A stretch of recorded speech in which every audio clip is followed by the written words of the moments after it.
जी अस्सलाम वालेकुम guys, this is me Fawad Younus. Welcome to ink insight. आज हम लोग बात करेंगे डॉन न्यूज़पेपर के अंदर एक ओपिनियन पब्लिश हुआ है, that is eyes wide open. इसे लिखा है मोना खान ने। और इस ओपिनियन की अगर मैं बात करूँ ना, तो मैं इस ओपिनियन को 3 स्टार्स दूंगी कि बहुत खूबसूरत ओपिनियन लिखा गया है, बहुत अच्छा और बहुत खूबसूरत। किस सेंस में? अवेयरनेस के पॉइंट ऑफ व्यू से भी और करंट अफेयर के पॉइंट ऑफ व्यू से भी। और ये एक वाहिद ओपिनियन है जो जितने भी मैंने ओपिनियन पढ़े हैं, लाइक जब मैंने was teaching with this opinion to my friend, कि मैं ये कह रही थी कि यार मैंने मोना खान का पढ़ा, मुझे मोना खान से मोहब्बत हो गई कि उसने इतनी अच्छी तरीके से खूबसूरत तरीके में लिखा भी अच्छा है उन्होंने। और सेकेंडली ये कि उन्होंने जितना भी हमें कंटेंट प्रोवाइड किया ना रिटन फॉर्म में, उस कंटेंट को हम बहुत ज़्यादा जगहों पे यूटिलाइज कर सकते हैं। अगर तो मैं इस ओपिनियन को कहूँगी कि ये दी बेस्ट ओपिनियन है। अगर मतलब कि अच्छा ओपिनियन हमारे लिए करंट अफेयर के स्टूडेंट्स के लिए वो होता है कि हम एक ओपिनियन पढ़ें और उसे हम 4 जगह यूज़ करें। आप यकीन करें, आप इस एक ओपिनियन को पढ़ें, समझें, ठीक है, इसके फैक्ट्स को अपने पास अपने करंट अफेयर के नोट्स में ऐड करें। आप इसी एक ओपिनियन को 8-10 जगहों पर यूज़ कर सकेंगे। तो रिलेट करना आना चाहिए। ओके, बस इतनी तारीफ काफ़ी है। और यहाँ पे आइज़ वाइड ओपन जो है ना, बेसिक गेम है, ठीक है। अगर मैं इसे इसका कौमी ज़बान में, आसान ज़बान में आप लोगों को समझाऊं, तो इसका मतलब होता है कि कोई भी एक ऐसा काम, कोई ऐसी चीज़, कोई ऐसा इंसिडेंट, कोई ऐसा सिनेरियो जिसके बारे में आपको अवेयर है, आप नॉलेज रखते हो, आप उस सिनेरियो को 360 डिग्री के एंगल से सूझबूझ रखते हैं। आपको पता है कि अभी क्या हो रहा है और फ्यूचर में अब क्या हो सकता है। आपने एक चीज़ को बहुत बड़े ब्रॉड स्पेक्ट्रम में देखा हुआ है। इसमें उन्होंने स्टूडेंट के रोल को एक्सप्लेन किया हुआ है। अगर मैं यहाँ पे बात करूँ इस पिक्चर में, तो ये जो है stop the genocide in Gaza, जिसमें ये पिक्चर पे हाईलाइट हुआ हुआ है, और ये कुछ लोग नज़र आ रहे हैं। बेसिकली ये हार्वर्ड यूनिवर्सिटी की पिक्चर है और ये हार्वर्ड के स्टूडेंट्स हैं। इसी से रिलेटेड ऑलमोस्ट सारा ओपिनियन है, लेकिन यहाँ पे अगर इस साइड पे देखें, इसी के ये 2 बुक्स के नाम है। ये बंदा, इसका नाम है एडवर्ड सैड, और अगर इस पे थोड़ा सा आप सर्च वर्क करें ना, तो इनका जो ओरिजिनल नाम है ना, वो है एडवर्ड सईद नाम है इनका। अमेरिका चले गए तो इनका नाम एडवर्ड सईद से एडवर्ड सैड बन गया। देखते हैं। सबसे बड़ी बात मोना खान का इस ओपिनियन के अंदर जो प्लस पॉइंट मुझे लगा, वो ये कि इन्होंने अपने एक्सपीरियंस से बड़े खूबसूरत तरीके से बात स्टार्ट की हुई है। तो सबसे पहले conceptual step number 1, conceptually understand करेंगे कि लॉजिकली के एक एक चीज़ को आसान वे में। सेकेंड स्टेप की हम बात करें तो reading via newspaper. Reading is very important. समझना इज़ नॉट इनफ, कि समझने में ये है कि आपको समझ आ गई है, लेकिन जब आप रीड आउट करते हो तो आपको एक्सप्रेशन और एग्जाम्पल और चीज़ों को रिलेट करना, कि सेंटेंसेस कैसे लिखे हुए हैं, इस चीज़ का आइडिया हो जाएगा। देन लास्ट वन, जो कि इस पूरे हमारे किसी भी ओपिनियन की जान होता है, that is awareness and relevance. Awareness आम लोगों के लिए, कि जिनको ये होता है कि अच्छा जी आज के अखबार में मेजर खबर क्या है, वो अवेयरनेस के लिए पढ़ते हैं। और हम लोग जो हम जैसे बच्चे होते हैं, हम लोग रेलेवेंस के लिए पढ़ते हैं कि अच्छा ये ओपिनियन है, ये सिनेरियो है, ये खबर है, इसको हमने कहाँ कहाँ पे अपने जाके करंट अफेयर के टॉपिक्स में कहाँ कहाँ रिलेट कैसे करोगे। जब तक आप समझोगे नहीं तो रिलेट नहीं होगा। किया उन्होंने कहा कि अर्ली 90s का दौर चल रहा था, और एडवर्ड सैड ये कौन थे? अब ये थे पैलेस्टीनियन अमेरिकन एकेडमिक प्रोफेसर थे, कोलंबिया यूनिवर्सिटी के अंदर ये पढ़ाते थे। पैदा ये फ़लस्तीन में हुए थे, लेकिन बाद में ये चले गए थे अमेरिका। इन्होंने 2 किताबें लिखी, कवरिंग ओरिएंटलिज्म, कवरिंग इस्लाम। ओरिएंटलिज्म ने इन्होंने बताया कि इन्होंने क्रिटिसाइज़ किया हुआ था मीडिया के रोल को, कि वो ईस्ट को हमेशा एक बैड इमेज, मतलब कि इंटॉलरेंस, टेररिज्म, एक्सट्रीम इमेज जो है यह दिखाता है ईस्ट का। और कवरिंग इस्लाम में उन्होंने फ़लस्तीन के बारे में बात की हुई है कि किस तरह इसराइल जो है वो रिस्पॉन्सिबल है मिलियंस ऑफ फ़लस्तीनियों की डिस्प्लेसमेंट में। इंसिडेंट नंबर 2 की बात करते हैं। अब एक चीज़ और, वही बात मैं बता रही हूँ कि वक्त ये मैंने खुद ऐड किया है इंसिडेंट 1 और 2, राइटर ने नहीं लिखा हुआ, ठीक है, मैंने सिर्फ समझाने के लिए, आसानी के लिए यहाँ पे इसे इंसिडेंट 2 में कर दिया। अब ये बड़ी इंपॉर्टेंट चीज़ है भाई, यहाँ से लेके यहाँ तक जो है ना, यही चीज़ जाने वाली है, इसलिए इसे गौर से समझें कि क्या हुआ था। गजा क्राइसिस स्टार्ट हुआ था, हमास और इसराइल का कॉन्फ्लिक्ट। तो कि एक स्टूडेंट की ऑर्गेनाइजेशन थी, और सपोज उसके अंदर जो नंबर थे वो 34 स्टूडेंट्स थे, ठीक है। उन्होंने क्या किया, उन्होंने एक लेटर लिखा, और ये स्टूडेंट्स किस यूनिवर्सिटी के थे? ये हार्वर्ड यूनिवर्सिटी के थे, इसलिए मैंने इसे हाईलाइट किया है। और इस लेटर के अंदर उन्होंने स्टेटमेंट दी कि Israel entirely responsible for all unfolding violence in Gaza. ये स्टेटमेंट पास की गई। तो इस स्टेटमेंट को यूएस ऑफिशियल ने बहुत बुरे तरीके से कंडेम्ड किया, और ना सिर्फ ये स्टेटमेंट को कंडेम्ड किया गया, बल्कि ये जो स्टूडेंट्स थे ना, जिन्होंने 34 इन नंबर, इनको क्या कर दिया गया, इनको ब्लैक लिस्ट कर दिया गया यूनिवर्सिटी से। तो एक तो ये हो गया कि स्टूडेंट के साथ इतना बुरा बिहेव किया गया। देन क्या होता है, अब ये जो लेटर लिखा गया था ना, इसी से ये थर्ड इंसिडेंट रिलेट कर रहा है कि जॉन विलकॉक्स, ये एक स्टूडेंट है हार्वर्ड यूनिवर्सिटी का, यहाँ पे जॉन मेलोनिन सन, ये मतलब कि ये उनके वालिद साहब का नाम है, और उनका बेटा है जॉश विलकॉक्स। ये एक परफ्यूमर है, ब्रिटिश परफ्यूमर, यानी कि परफ्यूम बेचता है, और उसका बेटा है जॉश विलकॉक्स। अब ये विलकॉक्स को रिस्पॉन्सिबल ठहराया गया, इस लेटर का रिस्पॉन्सिबल क्यों ठहराया गया? उन्होंने कहा कि ये जो ख़त है ना, लेटर है, इसने लिखा है क्योंकि जब स्कूल के डेज़ में, मतलब कि पहले भी इसराइल ऑपरेशन के बारे में इसने पहले भी स्कूल में अंदर एक लेटर लिखा हुआ था, और उसके साथ साथ इसने क्या किया था, इसने क्रिटिसाइज़ किया था एक इसराइल का एक एक्स आर्मी ऑफिसर था, जिसे एज अ प्रोफेसर, मतलब कि कह लें हार्वर्ड यूनिवर्सिटी के अंदर जॉब दी गई थी अच्छी पोजीशन पे। तो इसने उस प्रोफेसर को भी क्रिटिसाइज़ किया गया था कि जो है, मतलब कि वहाँ पे ऑपरेशन कर रहे हैं और यहाँ पे इन्हें जॉब्स दी जा रही हैं। तो ये सारा किसने किया? विलकॉक्स ने किया। अब नेक्स्ट अगर हम लोग बात करते हैं फोर इंसिडेंट्स की, वो इन दोनों से रिलेट कर रहे हैं। कैसे? एक्यूरेसी इन मीडिया, राइटर ने जो यूज़ किया हुआ है ना वर्ड, उसके लिए एम यूज़ किया हुआ है, मतलब कि M stand for accuracy in media. ये एक क्या है? ये एक non profit organisation, media watchdog है। इसने क्या किया भाई, ये जो स्टूडेंट थे ना, एक सेकेंड मैं ना थोड़ा यहाँ से रेज कर लूँ, ये स्टूडेंट थे, स्टूडेंट ऑर्गेनाइजेशन जिन्होंने ये लेटर लिखा था, इन्होंने क्या किया, उन स्टूडेंट्स की पिक्चर्स ली, उनके पोस्टर्स बनाए, एक वैन पकड़ी, उसके ऊपर इनके नेम्स और इनके फेसेस लगाए, और पूरी हार्वर्ड यूनिवर्सिटी के अंदर इनको उस वैन को चलाया, और इन्हें टाइटल दिया एंटीसेमेटिक। एंटीसेमेटिक वो लोग होते हैं जो ज्यूज से नफरत कर रहे होते हैं, कि ये जो हैं ये ज्यूज से नफरत करते हैं, एंटीसेमेटिक हैं। ना सिर्फ इन्हें एंटीसेमेटिक कहा गया, बल्कि इन्हें कहा गया कि हमास जो है वो एक टेररिस्ट ग्रुप है, और टेररिस्ट ग्रुप को जो सपोर्ट करते हैं वो उन्हें मतलब कि अंधेरे में नहीं रखना चाहिए, एक्सपोज करना चाहिए। तो ये मतलब कि इस तरह के एक तरह से कह लें कि स्टूडेंट को हैरेसमेंट का सामना करना पड़ा।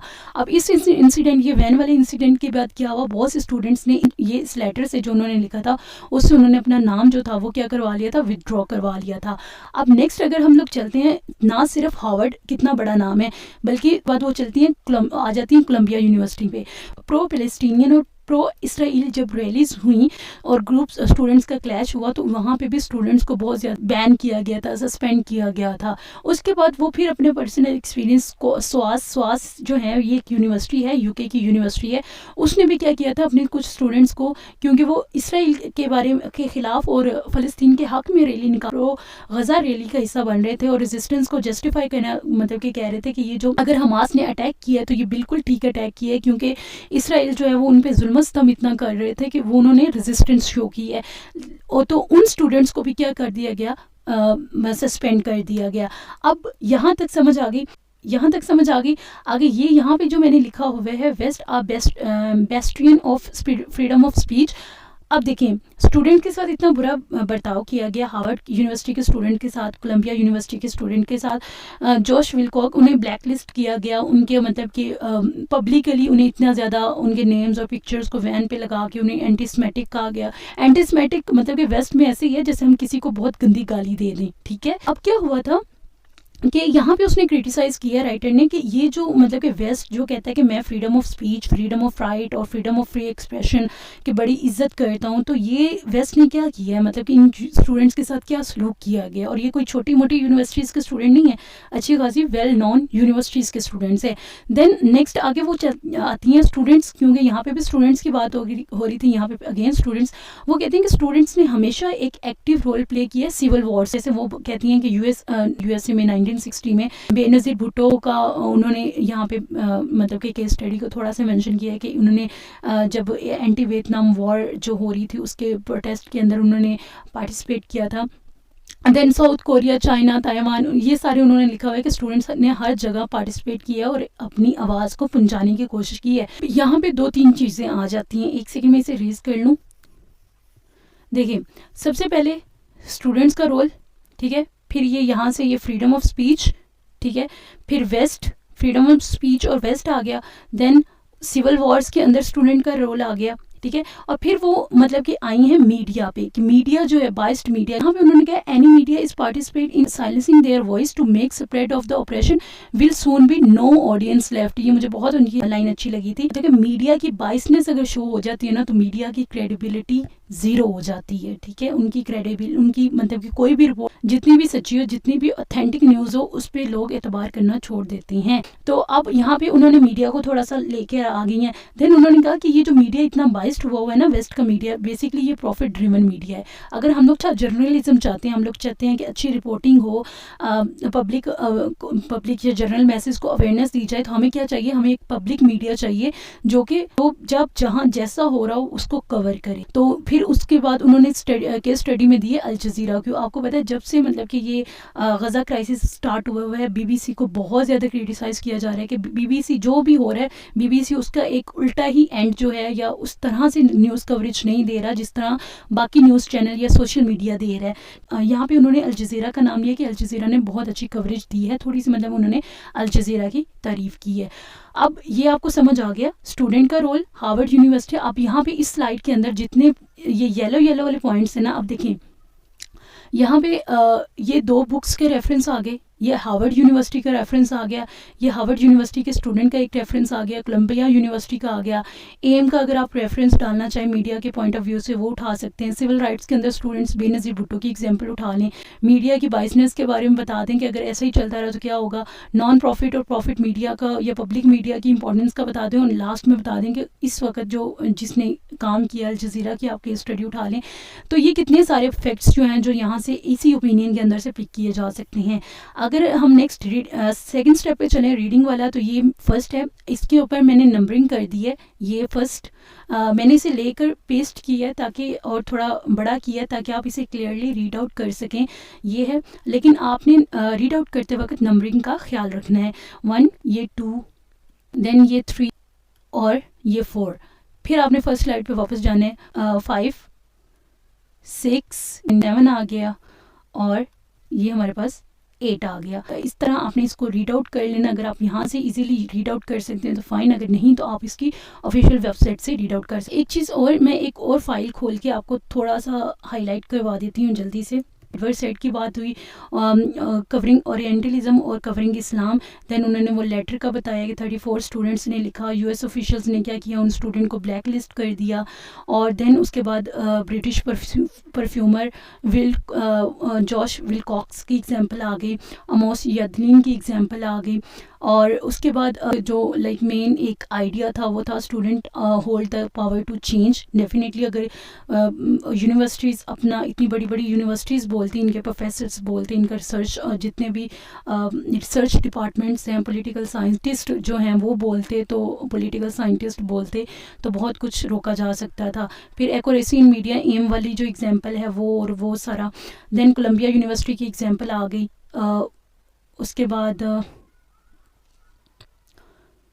उसके बाद यूएससीडेंट के अंदर स्टूडेंट्स का जो रोल था वो देन यहाँ पे यही बेनज़ीर भुट्टो का, ये देखिए, Benazir Bhutto wrote about attending anti war protest when she was at Harvard. मतलब कि जब वो हार्वर्ड में थी, डेफिनेटली उनकी स्कूलिंग भी हार्वर्ड से हुई है। Student of China, student of Thailand, सारा, ठीक है। प्रो पैलेस्टीनियन डेमोस्ट्रेशन आ गई। फिर वही मीडिया के बारे में उन्होंने बात की, तो और उन्होंने फिर लास्ट में प्रॉफिट ड्रिवन मीडिया, और उन्होंने कहा कि अगर हमें चाहिए कि इनको ख़त्म करके हम लोग क्या करें, पब्लिक सपोर्टिव मीडिया या पब्लिक मीडिया को फ्लरिश करें ताकि हम लोग स्टोरीज़ को फेयरली और एक्यूरेटली क्या कर सकें, रिपोर्ट कर सकें। अब एक इम्पॉर्टेंट चीज़ पे हम लोग वापस चलते हैं, रिलेट करने वाला, जो कि हमारा आखिरी पॉइंट रह गया है। वहाँ पे हम लोग चलेंगे और मैं आपको रिलेट करके बताऊंगी कि रिलेट कैसे करना है हमने जी। तो ये हम लोग दोबारा अपनी रिलेट करने वाली स्लाइड पे आ गए हैं। अब देखिए, जैसे स्टार्टिंग में मैंने कहा था कि ये ओपिनियन बहुत अच्छा है और बहुत जगहों पे रिलेट करेगा। अब तवज्जो से सुनिएगा।